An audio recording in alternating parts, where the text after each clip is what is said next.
Friend, स्वागत है आपका अपने चैनल द स्मार्ट ज्ञान अड्डा में। जी हाँ फ्रेंड, 2047 तक यदि भारत को नंबर 1 बनाना है तो उप मुख्यमंत्री ने कहा कि शिक्षकों का वेतन आईएएस से अधिक होना चाहिए। जी हाँ फ्रेंड, इसके अंतर्गत कई सारे विकसित देशों के उदाहरण दिए गए, चाहे स्विट्जरलैंड हो, चाहे अमेरिका हो, चाहे अन्य जापान हो या कोई और देश हो।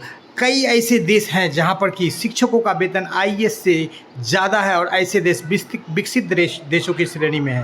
तो यदि शिक्षकों को वेतन को बढ़ाया जाएगा तो इससे ही देश विकसित की श्रेणी में आ जाएगा, क्योंकि शिक्षक राष्ट्र निर्माता होता है। तो आपको लाइव वीडियो दिखाएंगे और क्या कुछ कहा है, और एक हलचल सी पूरे देश में तेज कर दी है। साथ ही साथ शिक्षकों के लिए एक बिल्कुल खुशी की खबर निकल करके आ रही है। तो सीधे चलेंगे अगले स्लाइड पर और देखेंगे कि क्या कुछ कहा है उप मुख्यमंत्री जी ने, और जिससे कि एक बड़ा जो है चर्चा का विषय बन गया है कि शिक्षकों का वेतन को बढ़ाना चाहिए या बहुत ज़्यादा इम्प्रूव करने की ज़रूरत है, ताकि 1947 तक भारत को एक विकसित राष्ट्र की श्रेणी में अग्रणी पंक्ति में या अग्रणी स्थान पर लाया जा सके। जी हाँ फ्रेंड, तो सीधे चलेंगे अगले स्लाइड पर और दिखाएंगे लाइव वीडियो।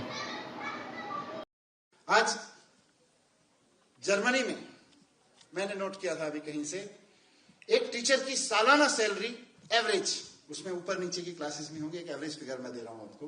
एक जर्मनी के टीचर की सालाना वार्षिक सैलरी जो है वो 72 लाख रुपए है, और वहां के जो टॉप ब्यूरोक्रेट है उसकी सालाना सैलरी 71 लाख रुपए है। 72 लाख टीचर की है एवरेज, 71 लाख वहां की सबसे टॉप ब्यूरोक्रेसी का जो सिस्टम है उसकी है। स्विट्जरलैंड में टीचर की सैलरी वार्षिक 71 लाख रुपए है, और ब्यूरोक्रेट्स जो सीनियर टॉप मोस्ट ब्यूरोक्रेट्स हैं उनकी 64 लाख रुपए। आप अंतर देखिए, देश क्यों बढ़ रहे हैं आगे? कहीं ना कहीं वो अपने टीचर्स में इन्वेस्ट कर रहे हैं, वो सोसाइटीज अपने टीचर्स में इन्वेस्ट कर रही हैं।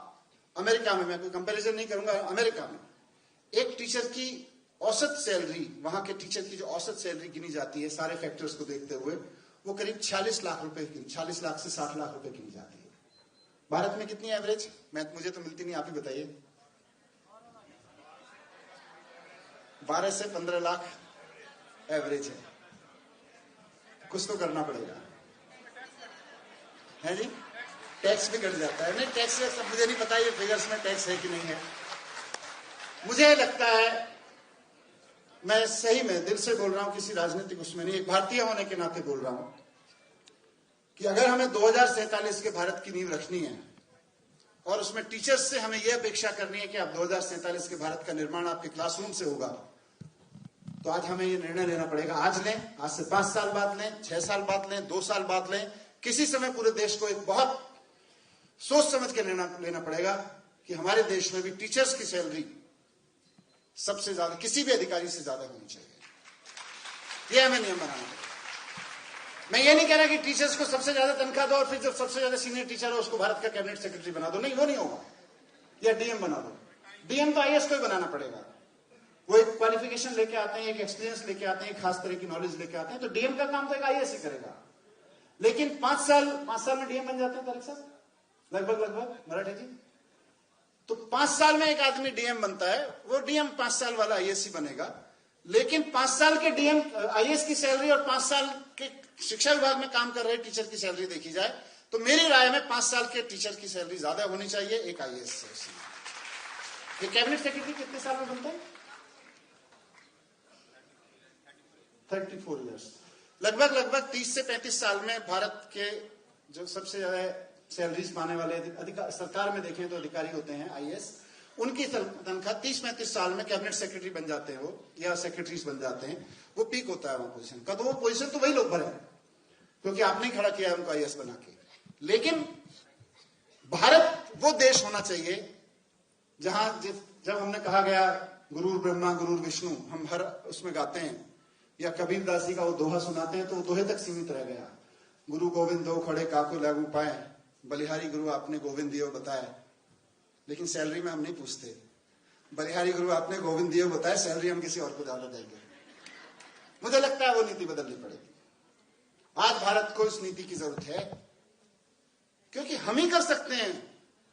मैंने खूब सर्च किया, इंटरनेट तो नहीं था मेरे पास में, किताबें थी, मैं इनसे, मेरी रिसर्च टीम, मेरे टीम किताबें ला के देती रहती थी मुझे।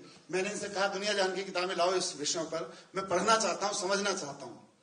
मुझे कहीं नहीं मिला कि किसी देश ने ये कॉन्सेप्ट दिया हो दुनिया में कि गुरु गोविंद दो खड़े काके लागू पाए, बलिहारी गुरु आपने गोविंद दिया बताया। तो भगवान से पहले भी गुरु को हम पूजना चाहते हैं।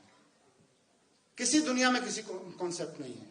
गुरु ब्रह्मा गुरु विष्णु कहीं दुनिया में कॉन्सेप्ट नहीं है। भारत की भूमि पर यह कॉन्सेप्ट है।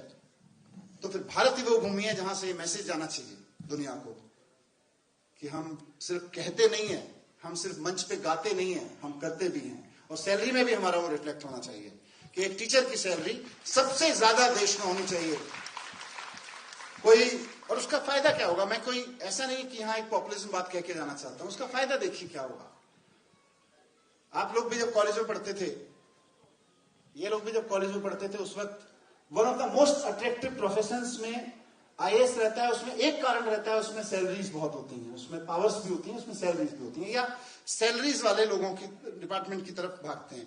तो आज दिल्ली यूनिवर्सिटी में जो लोग बच्चे पढ़ रहे हैं उनके अंदर ये सेटिस्फेक्शन हो, कोई चिंता की बात नहीं, हमने तो टीचर का प्रोफेशन चुन लिया, हम तन मन धन सारा लगाएंगे, एक अच्छे टीचर बनेंगे और देश को खड़ा करेंगे। सरकार ने व्यवस्था कर रखी है, सैलरी हमें सबसे ज्यादा मिलेगी। ये एक नीति की जरूरत है देश में, और मैं समझता हूं वो बन सकती है।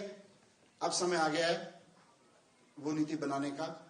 आइए ऐसे भारत, क्योंकि चारों तरफ चर्चा है कि हम 2047 का भारत कैसा खड़ा करेंगे, विकसित भारत की तरफ कैसे चलेंगे। मेरा मानना है कि टीचर्स को वो सम्मान दिए बिना और वो जगह दिए बिना जिसमें हमारे परंपराओं में भी रिफ्लेक्ट होता है, लेकिन हमारी बैलेंस शीट में भी रिफ्लेक्ट होना चाहिए कि हमारे यहाँ टीचर सबसे ज्यादा सैलरी पाते हैं। हम वो देश हैं जहां टीचर सबसे ज्यादा सैलरी पाते हैं किसी भी सरकारी कर्मचारी की तुलना में। वहां हम पहुंचेंगे, मुझे लगता है भारत को फिर विकसित होने से कोई नहीं रोक सकता। और जब तक इस तरह की चीजें नहीं होंगी, खाली इससे नहीं होगा, लेकिन जब तक इस तरह की चीजें नहीं होंगी, कोई धक्का भी मारेगा तो भारत विकसित हो नहीं सकता। बहुत बहुत धन्यवाद आप सब लोगों का। आपने मुझे मौका दिया कि मैं आपके बीच अपनी बात रख सकूं। थोड़ी सी दिल की तो इच्छाएं थी, बहुत सारी चीजें हैं। फिर मैं मिलता रहूंगा, हम भी दिल्ली में, आप भी दिल्ली में हैं। Thank you very much. सबको बहुत बहुत शुभकामनाएं टीचर्स डे की। धन्यवाद।